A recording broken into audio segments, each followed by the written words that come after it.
नवी कार घ्यायची आहे, पण एक मोठा प्रश्न हा नेहमी समोर येतो. कार लोन घ्यायचं की कॅश पेमेंट करायचं? बहुतेक लोक लगेच असं म्हणतात की कॅश दिली की व्याज वाचलं आणि लोन म्हणजे पैसे फेकणं. पण खरंच ते इतकं सोपं आहे का? आज आपण समजून घेणार आहोत. कार लोन कधी फायदेशीर ठरतं आणि कॅश पेमेंट करणं हे कधी योग्य ठरतं? तर कॅश पेमेंट फायदे आणि मर्यादा. कॅश पेमेंट म्हणजे कारची पूर्ण रक्कम एकदम देणं. याचे फायदे स्पष्ट आहेत. कोणताही ईएमआयचा ताण नाही, व्याज भरावं लागत नाही, कार लगेच पूर्णपणे तुमची होते. पण आता थोडं वेगळ्या दृष्टिकोनातून विचार करूयात. समजा तुमच्याकडे 15 लाखांची बचत आहे आणि तुम्ही 12 ते 13 लाखांची कार कॅश मध्ये घेतली.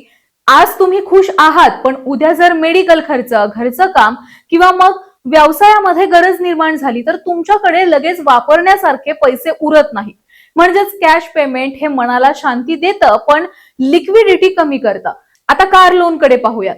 लोन घेतल्यावर तुम्ही फक्त डाऊन पेमेंट करता आणि उरलेली रक्कम ही ईएमआय मध्ये भरता.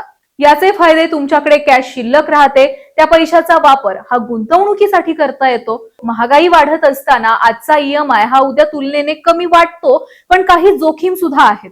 दर महिन्याचा ईएमआयचा दबाव, उशीर झाला तर क्रेडिट स्कोअरवर परिणाम, प्रोसेसिंग फी, इन्शुरन्स असे अतिरिक्त खर्च. म्हणून लोन चांगलं की वाईट हे तुमच्या शिस्तीवर आणि नियोजनावर ठरतं.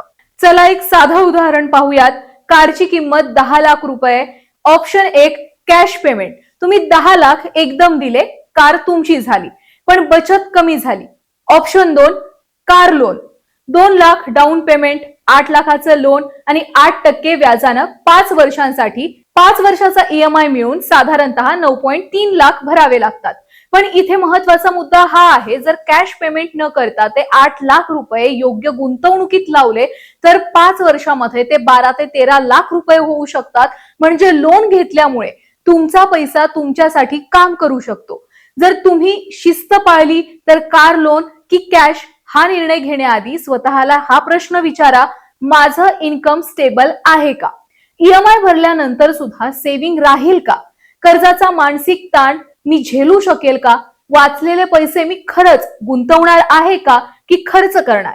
लोन घेतल्यानंतर जर वाचलेले पैसे फक्त खर्चातच जात असतील, महागड्या गॅजेट्स किंवा अनावश्यक खर्च, लाईफस्टाईल शो ऑफ, तर ते लोन तुमच्यासाठी ओझं ठरतं. पण लोन घेतल्यामुळे तुमच्याकडे जो पैसा हा शिल्लक राहतो, तो जर योग्य ठिकाणी गुंतवला, जसं की एसआयपी, व्यवसाय किंवा लॉंग टर्म प्लॅनिंग, तर तेच लोन तुम्हाला पुढे नेणारा सुद्धा निर्णय ठरतो. म्हणजे प्रश्न लोनचा नाही, प्रश्न हा आहे की लोन घेतल्यानंतर तुम्ही पैशाचं काय करता. कार घेणं ही फक्त लाईफस्टाईलची गोष्ट नाहीये, तर ती तुमच्या आर्थिक विचारांची ओळख आहे.